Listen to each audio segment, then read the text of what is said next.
ప్రభుదినంలో ఆరాధన చేరువచ్చినటువంటి సహోదరి సహోదరులకు, పిల్లలకు ప్రభువైన యేసుక్రీస్తు వారి నామములో వందనాలు తెలియజేస్తాము. అపోస్తలుడైన పౌలు గారు ఎఫెసీయులకు రాసిన పత్రిక 5వ అధ్యాయము 15 నుంచి 17 వచనాలు చదువు. అపోస్తలుడైన పౌలు గారు ఎఫెసీయులకు రాసిన పత్రిక 5వ అధ్యాయము 15వ వచనం చదువు. దినములు చెడ్డవి గనుక మీరు సమయమును పోనీక సద్వినియోగం చేసుకొనుచు అజ్ఞానుల వలె కాక జ్ఞానుల వలె నడుచుకున్నట్లు జాగ్రత్తగా చూచుకొనుడి. ఇందు నిమిత్తము మీరు అవివేకులు కాక ప్రభు యొక్క చిత్తం ఏమిటో గ్రహించుకొనుడి. సమయము పోనీక సద్వినియోగం చేసుకోవాలి. కారణం ఏంటంటే దినములు చెడ్డవిగా ఉన్నాయి. సమయాన్ని సద్వినియోగం చేసుకోవడం అంటే ఎలా మనం దీన్ని సద్వినియోగం చేసుకుంటామో ఆలోచన చేస్తే, ఇందు నిమిత్తం మీరు అవివేకులు కాక ప్రభు యొక్క చిత్తం ఏమిటో గ్రహించుకునుడి. ప్రభు యొక్క చిత్తాన్ని ఎవరైతే గ్రహించగలుగుతారో వారు అజ్ఞానుల వలె కాక జ్ఞానుల వలె నడుచుకుంటారని గ్రంథం తెలియజేస్తూ ఉంది. ప్రభు యొక్క చిత్తాన్ని గ్రహించడం అనేది ప్రతి ఒక్క మానవునికి అవసరమైంది. ప్రభు చిత్తాన్ని గ్రహించకపోతే తను రక్షించబడే పరిస్థితిలోకి రాడు అని గ్రంథం తెలియజేస్తా ఉంది. ప్రభు యొక్క చిత్తము అంటే ఏంటంటే, చిత్తము అంటే మనస్సు, మది అని కూడా దానికి పర్యాయపదం కనబడుతుంది. ఒక వ్యక్తి యొక్క చిత్తం అంటే అతని యొక్క మనస్సు. దేవుని చిత్తం అంటే ఇంగ్లీష్లో విల్ ఆఫ్ గాడ్ అని అంటారు. దేవుని యొక్క చిత్తం, దేవుని యొక్క మనసు ఏంటో మనుషులందరూ ఎరగాల్సిన అవసరం ఉంది, తెలుసుకోవాల్సిన అవసరం ఉంది. దేవుని మనసు తెలుసుకోకుండా దేవుని పిల్లలుగా కొనసాగడం అనేది అది జరిగే పని కాదని బైబిల్ తెలియజేస్తాం. దేవుని చిత్తము ఎరిగినప్పుడే దేవుని బిడ్డలుగా మనం కొనసాగడానికి, దేవుని పిల్లలమని మనం పిలువబడడానికి అవకాశం ఉంటుందని గ్రంథం తెలియజేస్తాం. దేవుని చిత్తం ఏంటో ఈరోజు మనం గ్రంథంలోంచి పరిశీలన చేద్దాము. దేవుని చిత్తం గురించినటువంటి ఆలోచన మనం చూస్తే, దేవుడు తన ప్రజల పట్ల ఆయన ఒక చిత్తాన్ని కలిగి ఉన్నాడని బైబిల్ తెలియజేస్తా ఉంది. ఆయన సృజించినటువంటి మానవుల ఎడల ఆయనకు ఒక చిత్తం ఉంది. ఆ చిత్తాన్ని దేవుని యొక్క దయాపూర్వక సంకల్పము అని అన్నారు. దేవుని చిత్తాన్ని దయాపూర్వక సంకల్పం అని బైబిల్ తెలియజేస్తుంది. ఎఫెసీ పత్రిక 1వ అధ్యాయము 4వ వచనం నుంచి మనం చూస్తే, ఎట్లనగా తన ప్రియుని యందు తాను ఉచితముగా మనకు అనుగ్రహించిన తన కృపా మహిమకు కీర్తి కలిగినట్లు తన చిత్త ప్రకారమైన దయా సంకల్పము చొప్పున, దేవుని యొక్క మనసులో ఏముందో ఆ మనసులో ఉన్నదాన్ని చిత్తం అన్నారు. దేవుని యొక్క తన చిత్త ప్రకారమైన దయా సంకల్పం చొప్పున యేసుక్రీస్తు ద్వారా తనకు కుమారులుగా స్వీకరించుటకై మనల్ని ముందుగా తన కోసం నిర్ణయించుకొని, మనము తన ఎదుట పరిశుద్ధులను నిర్దోషులు ఉండవాలని జగత్తు పునాది వేయబడక మునిపే ప్రేమ చేత ఆయన క్రీస్తులో మనల్ని ఏర్పరచుకున్నాను. దేవుని యొక్క చిత్తము, దేవుని యొక్క మనసులోని మాట ఏంటంటే, ఆయన యొక్క ఆలోచన ఏంటంటే, దాన్ని దయాపూర్వకమైన సంకల్పం అన్నారు. అది ఏంటంటే యేసుక్రీస్తు ద్వారా తనకు కుమారులుగా స్వీకరించుటకై, ఈ మానవాళిని యేసుక్రీస్తు ద్వారా తన కుమారులుగా స్వీకరించే ఏర్పాటునే ఆయన చిత్తంగా ఉంది. ఆయన మనసులో ఏముందంటే, ఆయన సంకల్పం ఏంటంటే, మనల్ని కుమారులుగా స్వీకరించడం కోసం ఆయన ఏం చేస్తున్నట్టే, మనల్ని ముందుగా తన కోసం నిర్ణయించుకొని, ఆయన ఒక ఏర్పాటులో నిర్ణయించుకుంటున్నాడు మానవుల్ని ఎవరిని కుమారులుగా స్వీకరించుకోవాలో. మనము తన ఎదుట పరిశుద్ధులను నిర్దోషులు ఉండవాలని జగత్తు పునాది వేయబడక మునిపే ప్రేమ చేత ఆయన క్రీస్తులో మనల్ని ఏర్పరచుకున్నాం. ఆయన ఎదుట ఎలా ఉండాలంట? పరిశుద్ధులము నిర్దోషులము. వాస్తవంగా ఆ స్థితిలో మనం ఉన్నామా అంటే లేమని గ్రంథం తెలియజేస్తాం. ఆయన ఎదుట పరిశుద్ధులముగా నిర్దోషులముగా లేని దాన్ని బట్టి ఆయన ఇంకొక ప్రత్యామ్నాయమైనటువంటి ఒక కార్యక్రమాన్ని చేశాడు. అది కూడా ఆయన యొక్క చిత్తం, ఆయన మనస్సు.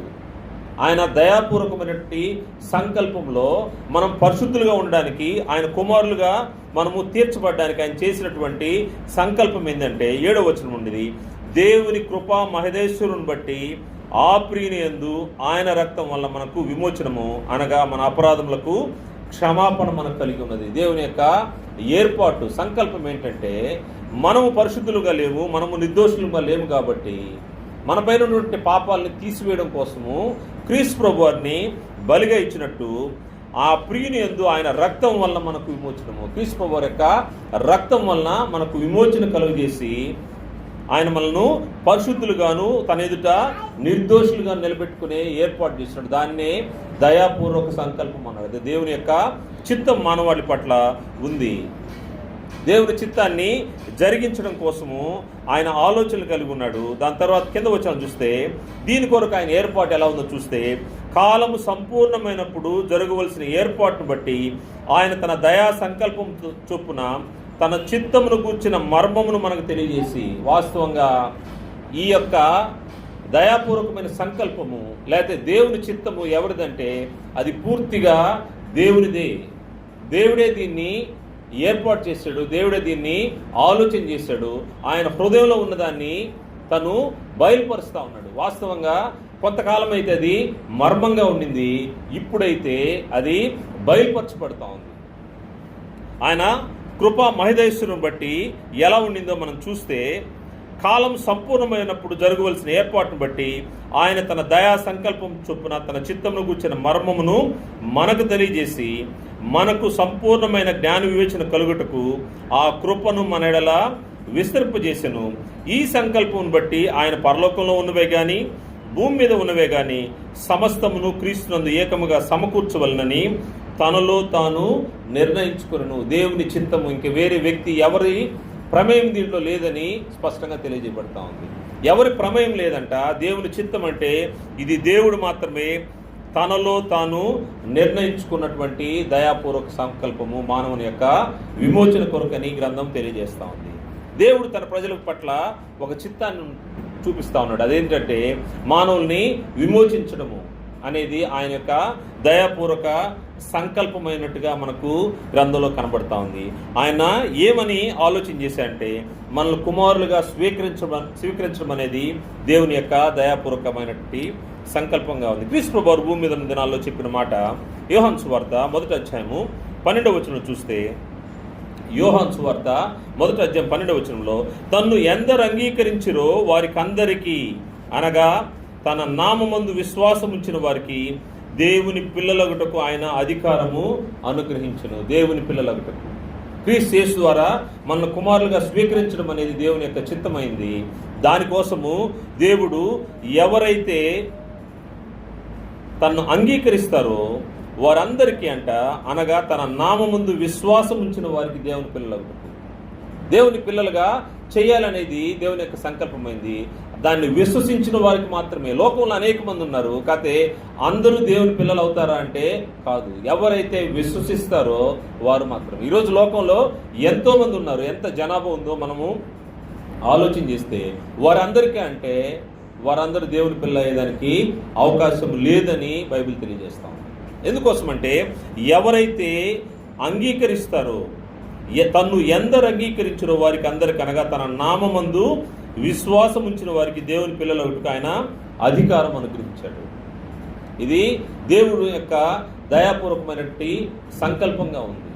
ఈ అధికారాన్ని బట్టి దేవుని పిల్లలుగా మనము చేయబడే అవకాశం ఉందని గ్రంథం తెలియజేస్తూ ఉంది. రోమపత్రిక 8వ అధ్యాయం 29వ వచనంలో కూడా, రోమపత్రిక 8వ అధ్యాయము 29వ వచనంలో, ఎందుకనగా తన కుమారుడు అనేక సహోదరుల్లో జ్యేష్ఠుడగినట్లు దేవుడు ఎవరిని ముందు ఎరిగనో వారు తన కుమారునితో స్వారూప్యం గలవారు వారిని ముందుగా నిర్ణయించును. దేవుని యొక్క సంకల్పం, దేవుని యొక్క చిత్తం ఏంటంటే తాను చేసినటువంటి మనుషులందరూ, ఈ మానవాళి మొత్తం ఎలా ఉండాలంటే తన కుమారుని యొక్క స్వారూప్యంలో ఉండాలని దేవుని యొక్క చిత్తమైంది. అంటే క్రీస్తు ప్రభువు వలె అందరూ ఉండాలని, వారు తన కుమారునితో స్వారూప్యం గలవారు వారిని ముందుగా నిర్ణయించను.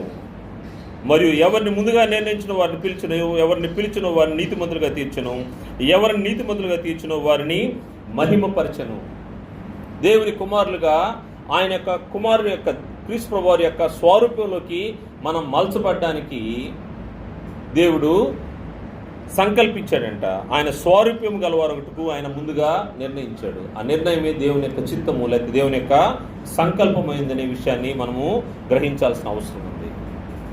ఈ క్రీస్తు ప్రభువు యొక్క స్వారూప్యంలోకి ఒక వ్యక్తి రావాలి అంటే అతడు పరిశుద్ధుడై ఉండాల్సిన అవసరం ఉంది. కారణం ఏంటంటే దేవుడు పరిశుద్ధుడు, ఆయన కుమారుడు క్రీస్తు ప్రభువు పరిశుద్ధుడు. అదేవిధంగా దేవుని యొక్క కుమారులుగా పిలువబడేవారు లేకపోతే క్రీస్తు యేసు యొక్క స్వారూప్యంలోకి వచ్చేవారు పరిశుద్ధులై ఉండాల్సిన అవసరం ఉంది. అంటే పాపము లేని స్థితిలో ఉండాల్సిన అవసరం ఉంది. అందుకోసమే ఆయన ముందుగా మానవుల యొక్క పాపాల నుంచి విడిపించే ఏర్పాట్లు చేసినట్టుగా మన గ్రంథంలో కనపడింది. తెస్సలోనికీయులకు రాసినటువంటి మొదటి పత్రిక 4వ అధ్యాయము 3 నుంచి 5 వచనాలు చూస్తే, మొదటి తెస్సలోనికీయులకు రాసిన పత్రిక 4వ అధ్యాయము 3 నుంచి 5 వరకు చూస్తే, మీరు పరిశుద్ధులొకటయే అనగా మీరు జారత్వమునకు దూరంగా ఉంటే దేవుని చిత్తము. దేవుని యొక్క చిత్తం, దేవుని యొక్క మనసు ఏంటంటే మనుషులు పరిశుద్ధత కలిగి ఉండాలి. ఆయన సృజించినటువంటి మానవులు పరిశుద్ధత కలిగి ఉండాలి. మీరు పరిశుద్ధులొకటి, అది దేవుని చిత్తము. పరిశుద్ధులుగా ఎలా ఉంటారంటే జారత్వానికి దూరంగా ఉండాలి. మీలో ప్రతివాడును దేవుని ఎరుగని అన్యజనుల వలె కామాభిలాష ఎందుకాక పరిశుద్ధత ఎందును ఘనత ఎందును తన తన ఘటములను ఎట్లు కాపాడుకొని వలనో అది ఎరుగుండుటయే దేవుని చిత్తము. ప్రతి వ్యక్తి, ప్రతి మనుషుడు ఏం చేయాలంటే తమ తమ ఘటములను కాపాడుకోవడము. పరిశుద్ధత ఎందును ఘనత ఎందును. దేవుడు పరిశుద్ధుడు, అదేవిధంగా మనం కూడా పరిశుద్ధతలో జీవించాలనే దేవుని యొక్క ఉద్దేశమైంది. దేవుని యొక్క చిత్తం అదేనంట. తమ తమ ఘటములు ఎట్లు కాపాడుకోవాలో తెలుసుకుని ఉండాల్సిన అవసరం ఉంది. పొరపాటు జరిగిందనో లేకపోతే ఎవరో మోసం చేస్తే మోసపోయామనో కాదు, మన ఘటాలని మనమే జాగ్రత్తగా కాపాడుకోవాల్సిన అవసరం ఉంది. అన్యుల వలె కామాభిలాషం కాక పరిశుద్ధత ఎందును ఘనత ఎందును. ఇది దేవుని యొక్క చిత్తం. దేవుని చిత్తాన్ని ఎరిగిన వ్యక్తులు దేవుని పిల్లలు అవుతారు, దేవుని కుమారులు అవుతారు. దేవుని చిత్తాన్ని ఎరగకుండా ఉంటే దేవుని పిల్లలు అయ్యేదానికి అవకాశమే లేదని గ్రంథము తెలియజేస్తూ ఉంది. ఇప్పుడు చూసాం మనము మానవుని పట్ల దేవునికి ఉన్న చిత్తం ఏంటో మొట్టమొదటి చూసాము. రెండవ విషయాన్ని మనము పరిశీలన చేస్తే దేవుని చిత్తానికి సంబంధించిన రెండవ విషయము, దేవుని చిత్తం పట్ల మానవులకు ప్రత్యేకమైనటువంటి ఆసక్తి ఉండాల్సిన అవసరం ఉంది. ప్రత్యేకమైన ఆసక్తి ఉండాల్సిన అవసరం ఉంది. ఆసక్తి లేకపోతే, దేవుని మాట ప్రకారము జీవించాలనే కోరిక లేకపోతే, దేవుడు ఏం ఆజ్ఞాపించాడో దాని ప్రకారం ఉండాలనే ఆలోచన లేకపోతే, ఆయన మాటల ప్రకారము జీవించాలనే ఆసక్తి లేకపోతే దేవుని పిల్లలు అయ్యేదానికి అవకాశం లేదని గ్రంథం తెలియజేస్తాం. ద్వితీయోపదేశకాండము 29వ అధ్యాయము, ద్వితీయోపదేశకాండము 29వ అధ్యాయము 29వ వచనంలో, రహస్యములు మన దేవుని యెహోవాకు చెందును. అయితే మనము ఈ ధర్మశాస్త్ర వాక్యములన్నింటినీ అనుసరించి నడుచుకున్నట్లు బయలుపరచబడినవి ఎల్లప్పుడూ మనవియు మన సంతతి వారిని చెప్పుదురు. మర్మములు దేవుని యొక్క యెహోవా యొక్క వశమంట. అయితే మనం ఈ ధర్మశాస్త్ర వాక్యములన్నింటినీ అనుసరించి నడుచుకున్నట్లు బయలుపరచబడినవి ఏవైతే దేవుని ద్వారా మనకు వినిపించబడ్డాయో ఆ వాక్యము లేతే ఆ యొక్క ఆజ్ఞల్ని, ఆ ధర్మశాస్త్ర సంబంధమైనటువంటి వాక్యాలన్నింటినీ అనుసరించి నడుచుకోవాల్సిన అవసరం. ఎవరైతే వాటి మీద ఆసక్తి కలిగి ఉంటారో, దేవుని యొక్క మాటల ప్రకారం జీవించాలని ఆసక్తి కలిగి ఉంటారో, అవి వారు దేవుని పిల్లలు అయ్యేదానికి అవకాశం ఉంటుంది. అందుకోసమే దేవుని చిత్తం పట్ల, దేవుని యొక్క హృదయాన్ని ఎరిగి మనం ప్రవర్తించాల్సిన అవసరం ఉంది. ఆయన యొక్క హృదయంలోని మాటలు ధర్మశాస్త్రంగా మనకు ఇవ్వబడ్డాయి, దేవుని యొక్క ఆజ్ఞలుగా మనకు ఇవ్వబడినప్పుడు వాటిని అనుసరించడానికి మనము త్వరపడాల్సిన అవసరం ఉంది, ఆసక్తితో చూడాల్సిన అవసరం ఉంది. ఏవైతే బయలుపరచబడ్డాయో ఆ మాటల పట్ల మనము ఆసక్తి చూపించాల్సిన అవసరం ఉందని గ్రంథం తెలియజేస్తూ ఉంది. వాస్తవంగా మనం చూస్తే దేవుని యొక్క మాటలు ధర్మశాస్త్ర రూపంలో ఇశ్రాయేలు ప్రజలకు ఇవ్వబడ్డాయి.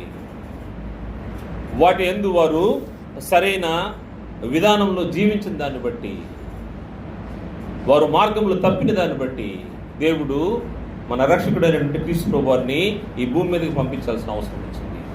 మరలా ప్రభు వారు ఏం చేశారంటే దేవుని దగ్గర నుంచి ఆయన యొక్క సందేశాన్ని తీసుకొచ్చాడు.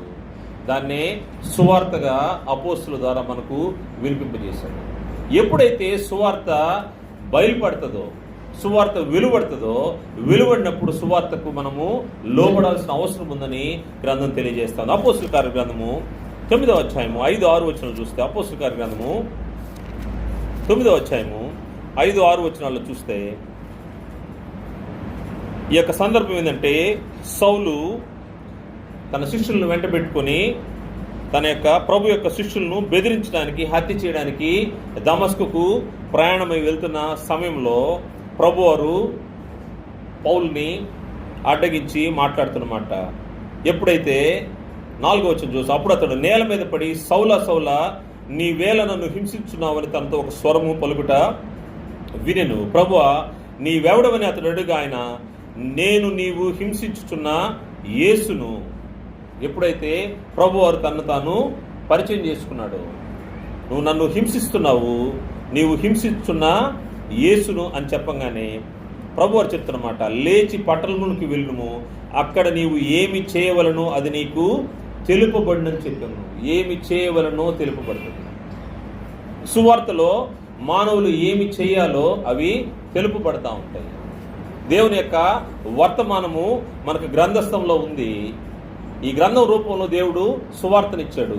ఈ సువార్త మన చెవులకు వినబడినప్పుడు మనం ఏం చేయాలంటే, పౌలు చేసిన విధంగా ఏమి చేయవలనో, లేచి పట్టణముకి వెళ్ళము, అక్కడ నీవు ఏమి చేయవలనో అది నీకు తెలుపబడినని చెప్పాడు.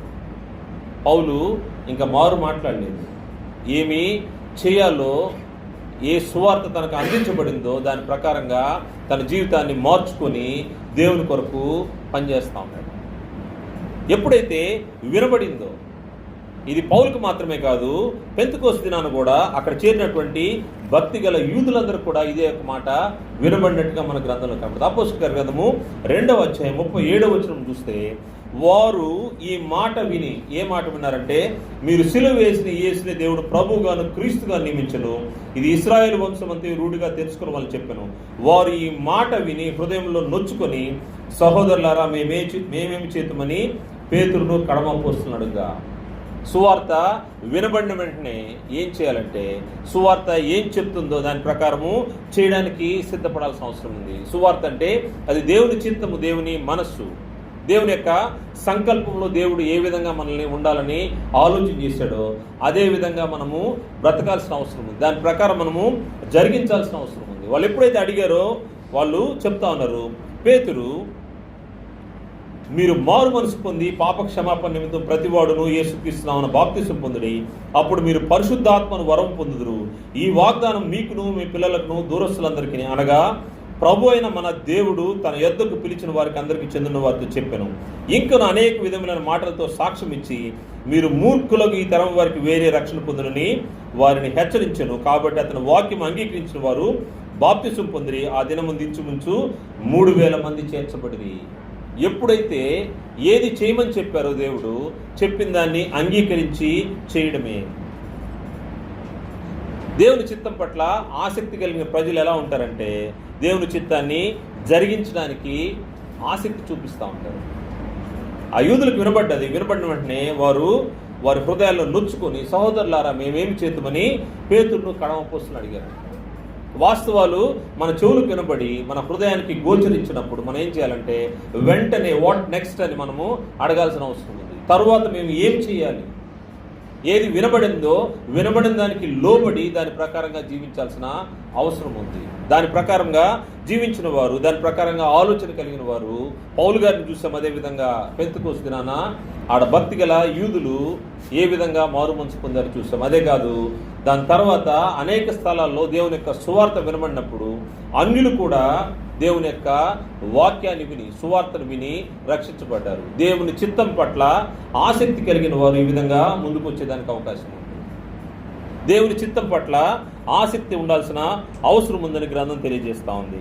అపోస్తలుల గ్రంథంలోనే మనం చూసాము. అదేవిధంగా ప్రభువారు పలికినటువంటి మాటలు మనం చూస్తే, మార్కు సువార్త 3వ అధ్యాయము 31వ వచనం చూస్తే, మార్కు సువార్త 3వ అధ్యాయము 31వ వచనంలో ప్రభువారి దగ్గరికి వారి యొక్క తల్లి సోదరులు వచ్చినప్పుడు ప్రభువారు చెప్తున్న మాట చూస్తే ఆశ్చర్యం కలుగుతుంది. తల్లిని సోదరుని చూసినప్పుడు ప్రభు వారిని కలవాలని వాళ్ళు వచ్చారు. కాకపోతే ఆయన చెప్తున్న మాట, తండ్రి చిత్తానికి విలువిచ్చే కుమారుడు క్రీస్తు ప్రభు వారు చెప్తున్న మాట చూస్తే 3వ అధ్యాయము 31 నుంచి 35 వరకు మనం చూస్తే, ఆయన సహోదరులను తల్లి వచ్చి వెలుపల నిలిచి ఉండి ఆయన పిలువనంపిరి. జనులు గుంపులుగా ఆయన చుట్టూ కూర్చుండి వారు, ఇదిగో నీ తల్లియు నీ సహోదరులను వెలుపల ఉండి నీ కోసం వెతుకుచున్నారని ఆయనతో చెప్పగా, ఆయన నా తల్లి నా సహోదరులు ఎవరని తన చుట్టూ కూర్చున్న వారిని కలిగి చూచి, ఇదిగో నా తల్లియు నా సహోదరులను. తల్లి సహోదరులు ఎక్కడున్నారంట? వారు ఎక్కడో దూరంగా ఉన్నారు. కానీ ఆయన ఎవరిని చూపిస్తున్నారంటే, ఇదిగో నా తల్లి నా సహోదరులు. కారణం ఏంటంటే, వీరిని ఎందుకు తల్లి సహోదరులని ఆయన సంబోధిస్తున్నాడంటే, చెప్తున్న మాట, వారు ఇదిగో నీ తల్లి నీ సహోదరులు వెలుపు ఉన్నారన్నప్పుడు ఆయన కూర్చున్న వారిని కలిగి చూచి, ఇదిగో నా తల్లి నా సహోదరులను, దేవుని చిత్తము చొప్పున జరిగించువాడే నా సహోదరుడును నా సహోదరియు తల్లియునని చెప్పాను. దేవుని చిత్తాన్ని, దేవుని మనసెరిగి ఎవరైతే ప్రవర్తిస్తారో, దేవుని చిత్తాన్ని ఎరిగినటువంటి వారు ఎక్కడున్నారు? క్రీస్తు ప్రభు వారి యొక్క పాదాల దగ్గర చేరి దేవుని యొక్క వాక్యాన్ని, సువార్తను వినడానికి ఆసక్తి చూపిస్తున్నారు. వారినే చూపించి, ఇదిగో నా సహోదరులు నా తల్లి అంటాం. ఎక్కడో దూరంగా ఉన్నటువంటి భౌతిక సంబంధమైన తల్లి గురించి ఆయన ఆలోచన చేయట్లేదు, ప్రాధాన్యత ఇవ్వట్లేదు. తండ్రి చిత్తాన్ని ఎవరు జరిగిస్తారో, వారు నిబంధన జనులైనా అనులైనా ఎవరైనా కానీ తండ్రి చిత్తాన్ని జరిగించేవారే నా సహోదరులు నా తల్లి అని వారికి చెప్పిన సందర్భాన్ని మనం చూస్తాం. ఎవరైతే దేవుని చిత్తాన్ని జరిగిస్తారో, ఎవరైతే దేవుని చిత్త ప్రకారము జీవిస్తారో వారే దేవుని పిల్లలుగా, కుమారులుగా పిలువబడతారనే విషయాన్ని మనకు గ్రంథంలో అనేక సందర్భాల్లో మనం చూడొచ్చు. కొలస్సీ పత్రిక 1వ అధ్యాయము 9వ వచనం చూస్తే, కొలస్సీ పత్రిక 1వ అధ్యాయము 9, 12 వచనాలు కలిసి ఉన్నాయి. ఒకసారి చూద్దాము. ఎవరు దేవుని చిత్తమందు ఆసక్తి కలిగి ఉంటారో ఆలోచన చేస్తే, అందుచేత ఈ సంగతి వినినాటి నుండి మేమును మీ నిమిత్తం ప్రార్థన చేయటం మానక, పౌలు గారు కొలసీల గురించి చెప్తున్న మాట, మీరు సంపూర్ణ జ్ఞానమును ఆత్మ సంబంధమైన వివేకములు గలవారును ఆయన చిత్తమును పూర్ణముగా గ్రహించిన వారునై. దేవుని యొక్క చిత్తాన్ని పూర్ణంగా గ్రహించిన వారు. దేవుని పిల్లలను ఎవరు పిలువబడతారంటే, దేవుని చిత్తమేందు ఆసక్తి కలిగిన వారు, దేవుని చిత్తాన్ని పూర్ణముగా గ్రహించిన వారు. పైనే వస్తే ప్రయోజనం లేదు, పైనే ఆలోచన చేస్తే ప్రయోజనం లేదు. కానీ దేవుని చిత్తం ఏదో, దేవుని మనసేటో అది పూర్ణముగా గ్రహించిన వారినై ప్రతి సత్కార్యంలో సఫలలగుచు దేవుని విషయమైన జ్ఞానముందు అభివృద్ధి పొందుచు అన్ని విషయంలో ప్రభువును సంతోషపెట్టినట్లు ఆయనకు తగినట్టుగా నడుచుకుని వలననియు ఆనందంతో కూడిన పూర్ణమైన ఓర్పును దీర్ఘశాంతమును కనపరచినట్లు ఆయన మహిమ శక్తిని బట్టి సంపూర్ణ బలంతో బలపరచబడవలననియు తేజోవాసుల పరిశుద్ధుల స్వాస్థ్యంలో పాలువరటకు మనల్ని పాత్రులుగా చేసిన తండ్రికి మీరు కృతజ్ఞతలు చెల్లిపోవాలను దేవుని బతిమాలుచున్నాను. దేవుని చిత్తాన్ని జరిగించే వ్యక్తులు ఈ విధంగా ఇటువంటి సద్గుణాలతో ఉంటారనే విషయాన్ని, ఆ విధంగా ఉండాలని దేవుని ప్రార్థిస్తున్నట్టుగా పౌలు గారు తెలియజేస్తున్నారు. ఈ కొలసీ సంఘస్థుల గురించి ఆయన మాట్లాడుతూ, ఆత్మ సంబంధమైన వివేకము గలవారును ఆయన చిత్తమును పూర్ణముగా గ్రహించిన వారిని, ఆయన చిత్తాన్ని పూర్ణంగా గ్రహించిన వ్యక్తులుగా ఉండాల్సిన అవసరం ఉంది. ఎవరైతే దేవుని యొక్క చిత్తం పట్ల ఆసక్తి చూపిస్తారో వారు దేవుని చిత్తాన్ని పూర్ణంగా ఎదుగుతారు. ఏదో పైనే భక్తి కనపరుచుకొని వెళ్ళిపోవడం కాదు, కానీ దేవుని చిత్తాన్ని, పరలోకమందు దేవుని చిత్తం ఎలాగుందో అలాగే భూమి మీదను దేవుని చిత్తం జరిగించబడాలి. అంటే ఈ భూమి మీద ఉన్నటువంటి ఈ విశ్వాసులు, దేవుని మార్గంలో నడిచేవారు దేవుని యొక్క చిత్తాన్ని సంపూర్ణంగా ఎరిగి ఉండాల్సిన అవసరం ఉంది. అలా లేకపోతే, ఆసక్తి లేకపోతే దేవుని పిల్లలు అయ్యేదానికి అవకాశం లేదు. దేవుని యొక్క మనసు, దేవుని యొక్క ఆలోచన, దేవుని యొక్క సంకల్పం, దేవుని యొక్క చిత్తం ఏం చెప్తా ఉందంటే, ఆయన్ను మనల్ని క్రీస్తు ప్రభువు వారి యొక్క స్వరూపంలోకి చూడాలని ఆయనకు చిత్తమైంది. పరిశుద్ధులుగాను, నీతిమంతులుగాను, నిర్దోషులుగాను తన ఎదుట నిలబెట్టుకోవాలనేది దేవుని యొక్క చిత్తమైంది. దానికోసమే తన కుమారుణ్ణి బలిచ్చినట్టుగా మనము ఆయన చిత్తాన్ని గురించి ఆలోచన చేశాము. మరియు 3వ విషయాన్ని ఆలోచన చేస్తే, దేవుని యొక్క చిత్తము మార్పు లేనిది. ఆయనకు ఆలోచన, ఆయన మనసులో ఉండేది ఒకసారి ఏమని ఆయన ఆలోచన చేశాడో దాన్ని మరలా మార్చుకునేవాడు కాదు, మార్పు లేదు అనే విషయం మనకు బైబిల్ తెలియజేస్తూ ఉంది. గలతీ పత్రిక 1వ అధ్యాయము 6వ వచనం నుండి 9వ వచనం వరకు చూస్తే, ఆయన మార్పు లేదు. ఆయన సువార్తలో, ఆయన యొక్క సంకల్పంలో, ఆయన యొక్క చిత్తంలో ఎటువంటి మార్పు లేదు. ఒకవేళ ఎవరైనా మార్చాలని చూస్తే వారు శాపగ్రస్తులని గ్రంథము హెచ్చరిక చేస్తుంది. గలతీ పత్రిక 1వ అధ్యాయము 6వ వచనం 9వ వచనం చూస్తే, క్రీస్తు కృపను బట్టి మిమ్మల్ని పిలిచిన వారిని విడిచి భిన్నమైన సువార్తకు మీరింత త్వరగా తిరిగిపోవడం చూడగా నాకు ఆశ్చర్యమవుతున్నది. పౌలు గారు గలతీయుల్ని హెచ్చరిస్తూ మాట్లాడుతూ ఉన్నాడు. ఇంత త్వరగా మీరు దేవుని యొక్క చిత్తము, దేవుని యొక్క సువార్త నుంచి తప్పిపోయారా? అది మరి యొక్క సువార్త కాదు, కానీ క్రీస్తు సువార్తను చెరుపుగోరి మిమ్మల్ని కలవరపరచువారు కొందరున్నారు. క్రీస్తు సువార్తను చెరుపుగోరే పరిస్థితులు. దేవుని చిత్తం అయితే దేవుని యొక్క చిత్తము, దేవుని యొక్క సువార్త, దేవుని యొక్క మార్గము మార్చబడలేదు. అది యాస్టీస్గా అలాగే ఉంది, దాంట్లో ఎటువంటి మార్పు లేదు. కానీ మనుషులు మారుస్తూ ఉన్నారంట. అది మరొక సువార్త కాదు, కానీ క్రీస్తు సువార్తను చెరుపుగోరి మిమ్మల్ని కలవరపరచువారు కొందరున్నారు. మేము మీకు ప్రకటించిన సువార్త గాక మరొక సువార్తను మేమైనను పరలోకం నుండి వచ్చిన ఒక దూత అయినను మీకు ప్రకటించిన అతడు శాపగ్రస్తుడవును గాక. ఒకవేళ దేవుని చిత్తానికి భిన్నంగా ఇంకేదన్నా సువార్త వచ్చి మిమ్మల్ని చెరుపుగోరితే అటువంటి సువార్త తీసుకుని వచ్చిన వాళ్ళు దేవదూతలైనా కానీ శాపగ్రస్తులు అవుతారని గ్రంథం తెలియజేస్తుంది. మళ్ళీ దాన్ని నొక్కి చెప్తూ, మేమిది వరకు చెప్పిన ప్రకారం ఇప్పుడు మరల చెప్పుచున్నాము, మీరు అంగీకరించిన సువార్త గాక మరొకటి ఎవడైనా మీకు ప్రకటించిన ఎడల వాడు శాపగ్రస్తుడవును గాక. దేవుని చిత్తంలో ఎటువంటి మార్పు లేదనే విషయాన్ని పౌలు గారు ఖరాఖండిగా తెలియజేస్తూ మరలా నొక్కి చెప్తా ఉన్నాడు. కారణం ఏంటంటే, ఈ సువార్త కాక దేవుని చిత్తం ఇది. దేవుని చిత్తానికి భిన్నమైనది ఏదైనా కానీ ఎవరైనా మాట్లాడినా, ఎవరు ప్రకటించినా, ఎవరు దాన్ని నమ్ముకున్నా వారు శాపగ్రస్తులు.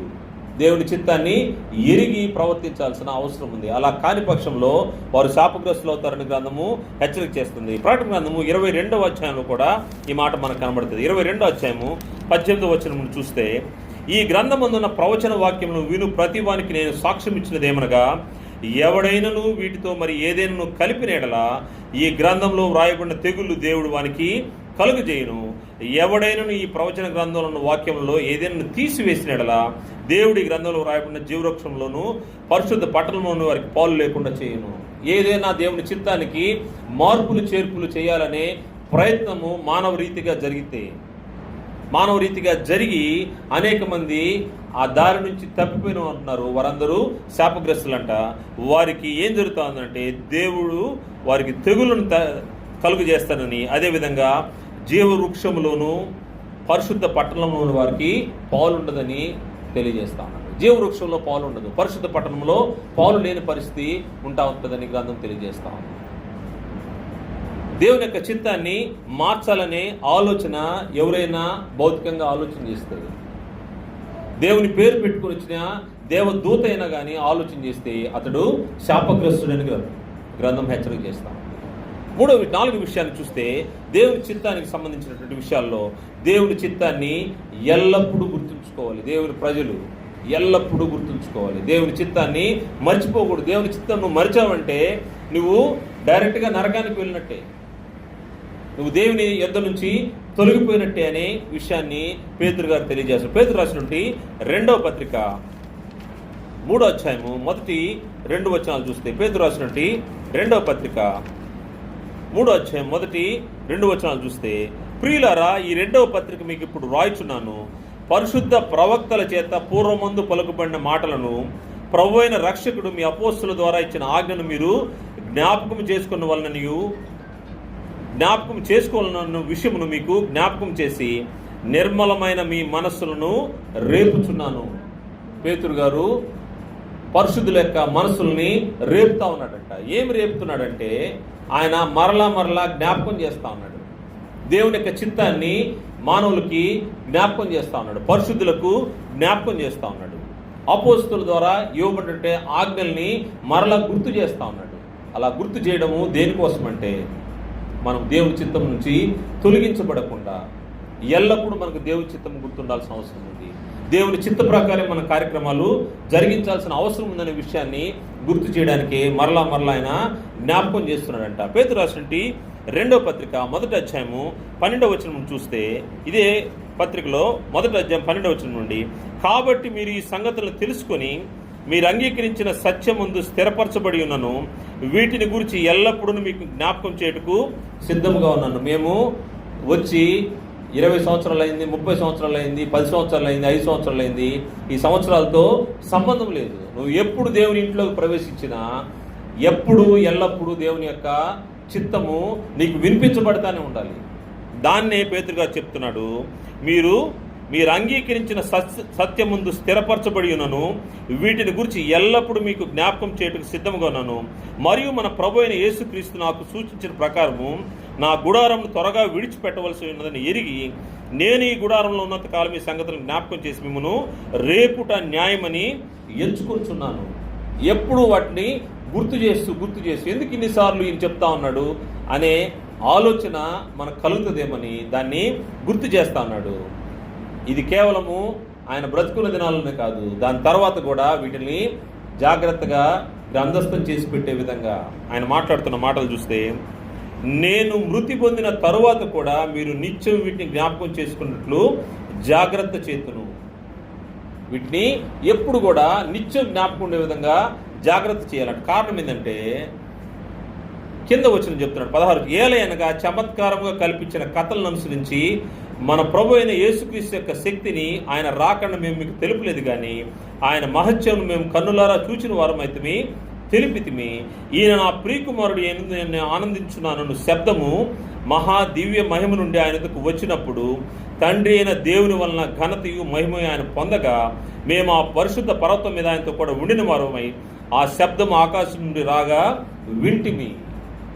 ఏది చూశారో ఏది విన్నారో ఆ విషయాల్ని మరలా రేపుతూ జ్ఞాపకం చేస్తా ఉన్నాడంట. కారణం ఏంటంటే దేవుని చిత్తము, ఈయన నా ప్రియకుమారుడు ఎందు నేను ఆనందించుననే శబ్దాన్ని చెవులారా విన్నటువంటి వారు, సాక్షులు. క్రీస్తు ప్రభువుని లేపినప్పుడు మృతుల్లోని దేవుడు లేపడానికి దాన్ని చూసినటువంటి వారు, పరలోకానికి ఎత్తబడినటువంటి దృశ్యాన్ని చూసినటువంటి సాక్షులు వీళ్ళు. అందువల్ల ఈ యొక్క మార్గం నుంచి, దేవుని యొక్క చిత్తం నుంచి మనుషులు ఎక్కడన్నా దాటిపోతారేమని మరలా దాన్ని గుర్తు చేస్తూ జ్ఞాపకం చేస్తుంటాం. దేవుని చిత్తము ఎల్లప్పుడూ గుర్తుంచుకోవాల్సిన అవసరం ఉందని గ్రంథం హెచ్చరిక చేస్తూ ఉంది. మరియు దేవుని చిత్తాన్ని అర్థం చేసుకోవచ్చు. చాలామంది ఈ బైబిల్ చాలా కఠినమైంది లేకపోతే క్లిష్టమైంది, దీన్ని అర్థం చేసుకోవడం చాలా కష్టము అని అనేక మంది యొక్క అభిప్రాయం. నేను కూడా చిన్నప్పుడు అదే అభిప్రాయంతో ఉన్నాను. ఎందుకంటే మగవారిని కంటారనే ఒక ఆలోచన మత్తయి సువార్త 1వ అధ్యాయం చదువుతూ ఉంటే అందరూ మగవాళ్ళే ఇంకొక వారిని కంటున్నట్టుగా అక్కడ జీనియాలజీ కనబడుతుంది. దాన్ని చూసి చదివినప్పుడు చిన్నప్పుడు అర్థమయ్యేది కాదు. ఎందుకంటే ఇది ఏంటో. లేకపోతే పెద్ద అయిన తర్వాత కూడా ఈ యొక్క గ్రంథంలోని విషయాలు దేవుని యొక్క సంకల్పము పొందిక ఎరుగనప్పుడు ఆయన చిత్తం ఏదో అర్థం చేసుకోవడము కష్టంగా అనిపిస్తుంది. కానీ వాస్తవంగా దేవుని యొక్క చిత్తాన్ని, దేవుని యొక్క మనసును ఎరగడము చాలా సులువని ఎవరైతే దేవుని వాక్యానికి లోబడతారో వారికి అర్థమవుతూ ఉంటుంది.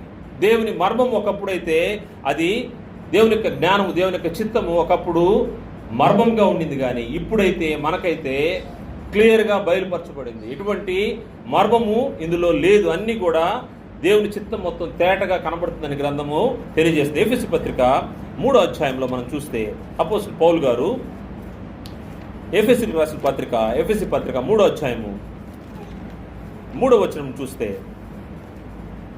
3వ అధ్యాయం 3వ వచనం నుండి, ఎట్లనగా క్రీస్తు మర్మము దేవ దర్శనం వల్ల నాకు తెలియపరచబడినదని సంగతిని గూర్చి మునుపు సంక్షేపంగా వ్రాసితిని. మీరు దాన్ని చదివిన ఎడల దాన్ని బట్టి ఆ క్రీస్తు మర్మమును గురించి నాకు కలిగిన జ్ఞానం గ్రహించుకొనగలరు. ఈ మర్మం ఇప్పుడు ఆత్మముగా దేవుని పరిశుద్ధులకు, అపోస్తులకును, ప్రవక్తలకును బయలుపరచబడి ఉన్నట్టుగా పూర్వకాలమందు మనుషులకు తెలియపరచబడలేదు. అనేక మంది ప్రవక్తలు దేవుని యొక్క జ్ఞానాన్ని తెలుసుకోవాలని, దేవుని యొక్క చిత్తాన్ని ఎరగాలని ఈ మర్మముగా ఉన్న వాటి గురించి ఆలోచన చేస్తే ఇది మీకు కాదు అన్నట్టుగా దేవుడు వాటిని మర్మంగా ఉంచాడు. ఈ రోజైతే దేవుని యొక్క పరిశుద్ధులకును, అపోస్తులకును, ప్రవక్తలకును బయలుపరచబడినట్టుగా ఇప్పుడు సంపూర్ణంగా దేవుని యొక్క చిత్తము, దేవుని యొక్క సంకల్పము బయలుపరచబడింది. వీటిలో ఏంటి ఈ మర్మం అంటే, ఈ మర్మం ఏదనగా అన్ని జనులు సువార్త వలన క్రీస్తు యేసునందు యూదులతో పాటు సమాన వారసులను, ఒక శరీరం అందరి సాటి అవయవములను వాగ్దానంలో పాలువారునై ఉన్నారన్నది. వాస్తవంగా దేవుడు ఎవరికి దేవుడు అంటే తన నిబంధన జనులకు, ఇశ్రాయేలుకు మాత్రమే దేవుడు. అప్పట్లో ఇది మర్మంగానే ఉండింది. ఇప్పుడైతే దేవుడు ఇశ్రాయేలుకు మరియు అన్ని జనులకు కూడా ఏ భేదం లేదు. ఎవరైతే తన యొక్క మాట చొప్పున, తన నామం చొప్పున తనను అంగీకరిస్తారో వారందరికీ రక్షణ. వారందరూ ఒక్క శరీరంగా పాలిభాగస్తులు, వాగ్దానంలో పాలిభాగస్తులు. ఇంతకుముందు అయితే కేవలము అబ్రహాము సంతతికి మాత్రమే దేవుడు వాగ్దానం చేశాడు. ఇప్పుడైతే అన్ని జనులు కూడా దీంతో పాటు సమాన వారసులై ఉన్నారు. ఇది మర్మము. దేవుని యొక్క చిత్తంలో మర్మంగా దాచబడినది ఈరోజైతే బయలుపరచబడింది. ఎందుకు బయలుపరచబడిందంటే, ఎలా బయలుపరచబడింది, ఎలా అన్ని జనులు దేవుని యొక్క వారసులుగా అయ్యారనే విషయాన్ని మనం చూస్తే 7వ వచనంలో, దేవుడు కార్యకార్యకు తన శక్తిని బట్టి నాకు అనుగ్రహించిన కృపావరం చొప్పున నేను ఆ సువార్తకు పరిచారకునైతిని. దేవుడు మన ప్రభు అయిన క్రీస్తు యేసునందు చేసిన నిత్య సంకల్పం చొప్పున పరలోకంలో ప్రధానులను, అధికారులను సంఘము ద్వారా తన యొక్క నానా విధమైన జ్ఞానం ఇప్పుడు తెలియబడాలని ఉద్దేశించి శోధింప శక్యము కాని క్రీస్తు ఐశ్వర్యమును అన్య జనుల్లో ప్రకటించుటకును సమస్తమును సృజించిన దేవుని యందు పూర్వకాలం నుండి మరుగైన ఆ మర్మమును కూర్చిన ఏర్పాటు ఇటుదో అందరికీ తేటపరచుటకును పరిశుద్ధులందరిలో అత్యల్పుడనైన నాకు ఈ కృప అనుగ్రహించినని పౌలు గారు తెలియజేస్తా ఉన్నారు. దేవుని యొక్క మర్మము ఇంతకుముందు కేవలము అబ్రహాము సంతతి అయినటువంటి ఇశ్రాయేలుకు మాత్రమే ఈ యొక్క నిబంధన, వాగ్దానం ఉండింది. ఇప్పుడైతే అన్ని జనులు కూడా దీంతో పాటు వారసులు. దేవుని యొక్క చిత్తము, దేవుని యొక్క సంకల్పంలో క్రీస్తు యేసునందు ఎవరైతే రక్షించబడతారో వారందరూ సమాన వారసులు అనే విషయాన్ని తెలియజేస్తూ, ఈ మర్మము దేవుని యొక్క చిత్తాన్ని ఎరగడము అంత కష్టమేం కాదు. దేవుని చిత్తాన్ని ఎరగడము సులభము అనే విషయాన్ని పౌలు గారు చెప్తా ఉన్నాడు. అదేవిధంగా పేతురు గారు చెప్తున్న మాట ఏంటంటే, ఈ యొక్క చిత్తాన్ని, దేవుని యొక్క చిత్తాన్ని, దేవుని యొక్క మర్మాన్ని ఎరగడం కొంచెం కష్టమే. ఎవరికి కష్టం అవుతుందంటే, అస్థిరులైన వారు దేవుని చిత్తాన్ని గ్రహించలేరని పేతురు గారు తెలియజేస్తారు. పేతురు రాసినటువంటి 2వ పత్రికలో ఆయన చెప్తున్న మాట, అస్థిరులైన వారు అంటే స్థిరబుద్ధి లేని వారు దేవుని యొక్క చిత్తానికి గ్రహింపలేరంట. పేతురు రాసిన 2వ పత్రిక 3వ అధ్యాయము 16వ వచనం చూస్తే, వీటిని గూర్చి తన పత్రికలన్నిటిలో బోధించున్నాడు. అయితే వాటిలో కొన్ని సంగతులు గ్రహించుట కష్టమైనవి. వీటిని విద్యావిహీనులను, అస్థిరులైన వారును తక్కిన లేఖనములను అపార్థం చేసినట్లు తమ స్వకీయ నాశనమునకు అపార్థము చేయుదురు.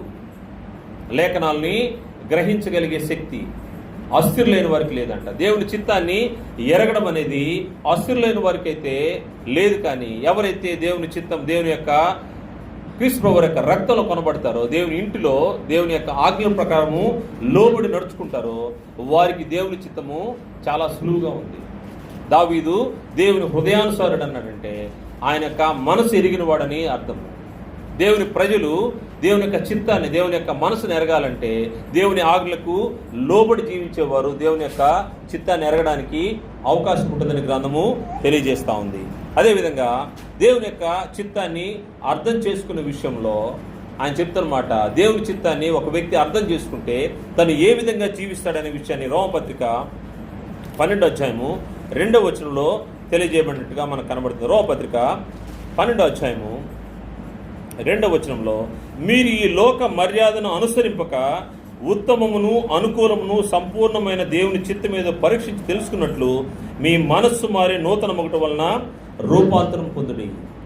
ఎవరైతే రూపాంతరం పొందుంటారో, ఈ లోక మర్యాదను అనుసరింపక ఎవరైతే రూపాంతరం పొందుంటారో వారు దేవుని చిత్తాన్ని గ్రహించడం సులభం. అస్థిరులైన వారు దేవుని చిత్తాన్ని గ్రహించలేరని గ్రంథం తెలియజేసినప్పుడు ఎవరు దేవుని చిత్తాన్ని గ్రహించగలరంటే, ఈ లోక మర్యాదను అనుసరించకుండా దేవుని చిత్తాన్ని, దేవునికి ఏది అనుకూలమో, ఏది ఉత్తమమో, సంపూర్ణమైన దేవుని చిత్తం ఏదో ఎరిగి రూపాంతరం చెందిన వారు దేవుని యొక్క చిత్తాన్ని గ్రహించడం సులభమవుతుందని గ్రంథము తెలియజేస్తూ ఉంది. మరియు దేవుని చిత్తం ఏంటో బయలుపరచబడి ఉన్నది కనుక ఆ చిత్తాన్ని మనము జరిగించాల్సిన అవసరం ఉందని గ్రంథము హెచ్చరిక చేస్తుంది. చివరిగా మనం చూస్తే దేవుని చిత్తం ఏమిటో బయలుపరచబడినది. ఆ చిత్తాన్ని మనము జాగ్రత్తగా పరిశీలన చేసి దాన్ని గ్రహించగలిగే శక్తి ఎవరికి వస్తుందంటే, దేవుని ఆత్మ ఎవరి దగ్గర అయితే ఉంటుందో వారు దేవుని యొక్క చిత్తాన్ని గ్రహించగలరని గ్రంథం తెలియజేస్తుంది. కొరింథీయులకు రాసినటువంటి 1వ పత్రిక 2వ అధ్యాయము 9 నుంచి 14 వరకు చూస్తే, ఇందును గురించి దేవుడు తను ప్రేమించు వారి కొరకు ఏవి సిద్ధపరిచినా అవి కంటికి కనబడలేదు, చెవికి వినబడలేదు, మనుష్య హృదయమునకు గోచరం కాలేదని వ్రాయబడినది. మనకైతే దేవుడు వాటిని తన ఆత్మ వలన బయలుపరుచున్నాడు. మనకైతే అంటే పరిశుద్ధులకు, దేవుని యొక్క ఇంటిలోకి చేర్చబడిన వారికి, క్రీస్తు యొక్క రక్తంలో కొనబడిన వారికి మనకైతే ఆయన ఎలా ఉందంట, దేవుడు వాటిని తన ఆత్మ వలన బయలుపరుచున్నాడు. ఆత్మ అన్నిటినీ దేవుని మర్మములను కూడా పరిశోధించున్నాడు. ఒక మనుషుని సంగతిలో అతనిలోనున్న మనుషాత్మకే కానీ మనుషుల్లో మరి ఎవరికి తెలియను, అలాగే దేవుని సంగతి దేవుని ఆత్మకి కానీ మరి ఎవరికి తెలియవు. దేవుని వలన మనకు దయచేయబడిన వాటిని తెలుసుకున్నట్టుకై మనము లౌకికాత్మను కాక దేవుని యొద్ద నుండి వచ్చు ఆత్మను పొంది ఉన్నాము. మనుష్య జ్ఞానము నేర్పు మాటలతో కాక ఆత్మ సంబంధమైన సంగతులను ఆత్మ సంబంధమైన సంగతితో సరిచూచు ఆత్మ నేర్పు మాటలతో వీటిని గూర్చి మేము బోధించున్నాము. ప్రకృతి సంబంధమైన మనుషుడు దేవుని ఆత్మ విషయంలో అంగీకరింపడు, అవి అతనికి వెర్రితనముగా ఉన్నవి, అవి ఆత్మానుభవం చేతనే వివేచదగును గనుక అతడు వాటిని గ్రహింపజాలడు. ఎవరైతే దేవుని ఆత్మ కలిగి ఉంటారో ఆత్మ చెప్పే సంగతులు బయలుపరచబడినట్టు దేవుని చిత్తము అర్థమవుతుంటుంది అనే విషయాన్ని తెలియజేస్తున్నాడు. ప్రకృతి సంబంధమైన ఆత్మ కలిగిన వాడు దీన్ని గ్రహింపలేడు. ఎవరైతే దేవుని చిత్తాన్ని గ్రహించగలరు అని గ్రంథం చెప్తుందంటే దేవుని ఆత్మ కలిగిన వారు దీన్ని గ్రహిస్తారంట. ప్రకృతి సంబంధమైన మనుషులు అంటే ఈ జీవిత కాలం మట్టుకే, ఈ భూమి మీద మట్టుకే విషయాలను ఆలోచించేవారు వీటిని గ్రహించలేరు. దేవుని యొక్క చిత్తాన్ని, దేవుని యొక్క మనసును గ్రహించలేరని గ్రంథం తెలియజేస్తా ఉంది. అందువల్ల దేవుని చిత్తాన్ని గ్రహించాలంటే దేవుని ఆత్మ కలిగి ఉండాలి. అందుకోసం గలతీ పత్రిక 5:16 తెలియజేసినట్టుగా ఆత్మానుసారంగా నడుచుకుని అప్పుడు మీరు శరీరేచ్ఛను నెరవేర్చరు. శరీరానికి సంబంధించినటువంటి కార్యాలు జరిగించేవారు వారు లౌకిక ఆత్మను కలిగి ఉంటారు. దేవుని ఆత్మ కలిగిన వారు ఆత్మానుసారంగా నడుచుకుంటారు. ఎవరైతే ఆత్మానుసారంగా నడుచుకుంటారో దేవుని చిత్తాన్ని జరిగిస్తారని గ్రంథం తెలియజేస్తా ఉంది. దేవుని చిత్తం ఏమిటో మనం ఆలోచన చేశాము. దేవుని చిత్తాన్ని గ్రహించి దాని ప్రకారంగా జీవించాల్సిన అవసరం ఉందని ఈరోజు హెచ్చరించబడ్డాము. దేవుని చిత్తాన్ని గురించి మనము 6 విషయాలు ఈరోజు గ్రంథంలో పరిశీలన చేశాము. మొదటిది, దేవుడు తన ప్రజల పట్ల ఒక చిత్తాన్ని కలిగి ఉన్నాడు. ఆ చిత్తం ఏంటంటే మనం దేవుని ఎదుట నిర్దోషులుగాను పరిశుద్ధులుగాను నిలవాలని తన కుమారుని మన కోసం బలిచ్చాడు. తన కుమారుని యొక్క స్వరూపంలోకి మనము రావాలని, దేవుని పిల్లలంగా దేవునికి వారసులుగా ఉండాలని దేవుని యొక్క చిత్తమైంది. ఆ చిత్తాన్ని ఆయన ఒక చిత్తము, దాన్నే దయాపూర్వకమైనటువంటి సంకల్పం, అది దేవుడు మాత్రం చేశాడు, తనలో తాను చేసుకున్నట్టుగా మనం చూసాము. రెండో విషయము, దేవుని చిత్తం పట్ల ప్రత్యేక ఆసక్తి కలిగి ఉండాల్సిన అవసరం ఉందని చూసాము. ఎవరైతే దేవుని చిత్తాన్ని జరిగిస్తారో వారే నా సహోదరులు, నా తల్లి అని ప్రభువారు గుర్తు చేసినట్టుగా దేవుని చిత్తం పట్ల ఆసక్తి కలిగి ఉండాలి. అంటే దేవుని చిత్తం అంటే క్రీస్తు ప్రభువు యొక్క స్వరూపంలోకి మనము రూపాంతరం చెందడం, మనం మలచబడ్డము, అది దేవుని చిత్తమైంది. దానికి తగినట్టుగా మనము ఉండేదానికి ఆసక్తి చూపించడము, దేవుని యొక్క సువార్త వినబడిన వెంటనే దానికి లోబడ్డము. అదేవిధంగా మూడో విషయము, ఇది దేవుని చిత్తము మార్పు లేనిది. దేవుడు ఒకసారి నిర్ణయించుకుంటే దాంట్లో ఎటువంటి మార్పులు లేవు. ఒకవేళ మార్చాలనే మనుషుడు ఎవరున్నా ఉన్నా, లేకపోతే దేవదూతున్నా అతడు శాపగ్రస్తుడని గ్రంథము హెచ్చరిక చేసింది. నాలుగో విషయం, దేవుని చిత్తాన్ని ఎల్లప్పుడూ గుర్తుంచుకోవాలి. కారణం ఏంటంటే దేవుని మనసేంటో మనకు తెలియకపోతే మనం దేవుని పిల్లలంగా ఉండగలిగే అవకాశమే లేదని గ్రంథం హెచ్చరిక చేస్తాం. అందుకోసం పేతురు గారు మరల మీకు జ్ఞాపకం చేస్తూ రేపుచూ ఉన్నానని ఆయన హెచ్చరించాడు. దేవుని యొక్క చిత్తాన్ని ఎల్లప్పుడూ గుర్తుంచుకోవాలి. అదేవిధంగా దేవుని చిత్తము అది అర్థం కాకుండా పోయే సమస్య లేదు. కారణం ఏంటంటే పూర్వకాలం మంది మర్మము ఈరోజైతే మనకు తేటగా వివరించబడింది. నీవు నేను ఏమి కావాలో దేవుడు ఎలా కోరుకుంటున్నాడో అదంతా స్పష్టంగా తెలియజేయబడింది. దేవుని ఎదుట నిర్దోషులుగాను పరిశుద్ధులుగాను దేవుని కుమారులుగా ఉండాలనేది దేవుని యొక్క చిత్తము. అదేవిధంగా నిబంధన జనులు మాత్రమే కాదు, అన్యులు కూడా దేవునితోటే దేవుని యొక్క వాగ్దానంలో సమాన వారసులు, ఇవన్నీ మర్మంగా ఉన్నాయి. ఈరోజైతే మనకు తేటగా కనబడతా ఉన్నాయి. కానీ వీటిని అస్థిరులైన వారు దేవుని చిత్తాన్ని ఎరుగలేరు. లౌకిక ఆత్మ కలిగిన వారు దేవుని చిత్తాన్ని ఎరుగలేరు. ఎవరు దేవుని చిత్తాన్ని ఎరగలరంటే దేవుని ఆత్మ కలిగిన వారు. దేవుని ఆత్మ ఎవరిలో నివసిస్తూ ఉంటాడంటే దేవుని ఆజ్ఞలకు లోబడి క్రీస్తు యొక్క రక్తంలో కొనబడిన వారికి దేవుని యొక్క చిత్తాన్ని జరిగించడానికి అవకాశం ఉంటుంది కనుక మనం ఏం చేయాలంటే దేవుని యొక్క కోరిక పరలోకమందు దేవుని చిత్తం ఏ విధంగా నెరవేర్చబడుతుందో అది భూమి మీదనూ నెరవేర్చబడుతుంది. ఈ భూమి మీద అంటే ఎక్కడంటే క్రీస్తు సంఘములో, దేవుని ఇంటిలో. దేవుని ఇంట్లో ఇక్కడ కూడా దేవుని చిత్తం నెరవేర్చబడాలి అంటే దేవుని యొక్క చిత్తాన్ని ఇక్కడ ఉన్నటువంటి ప్రతి ఒక్కరూ ఎరిగి ఉండాల్సిన అవసరం ఉంది. ఎప్పుడైతే దేవుని చిత్తాన్ని ఎరిగి దేవుని యొక్క మనసును ఎరిగి మనం ప్రవర్తిస్తామో అప్పుడు దేవుని చిత్తాన్ని ఎరిగించిన వారు అవుతాము. దేవుని చిత్తాన్ని ఎరిగించిన వారు దేవుని పిల్లలు అవుతారు, ఆయన స్వాస్థ్యానికి వారసులు అవుతారు. అటువంటి స్వాస్థ్యానికి వారసులుగా ఉండాలని మనం దాని వైపుగా మనం యొక్క పరిస్థితులు సరిచేసుకోవాలని, లోపంగా ఉన్న వాటిని సరిచేసుకొని దిద్దుకొని క్రీస్తు ప్రభువు యొక్క స్వరూపంలోకి మలచబడ్డానికి ఏది ఉత్తమమో ఏది అనుకూలమైందో సంపూర్ణమైందో దాని వైపు మనం చూస్తూ రూపాంతరం చెందాల్సిన అవసరం ఉంది కనుక అటువంటి పరిస్థితులకు మనం అందరం ఆత్మ సంబంధంగా ఎదగాలని మనస్ఫూర్తిగా తెలియజేస్తూ ముగిస్తున్నాను. అందరికీ వందనాలు తెలియజేస్తాను.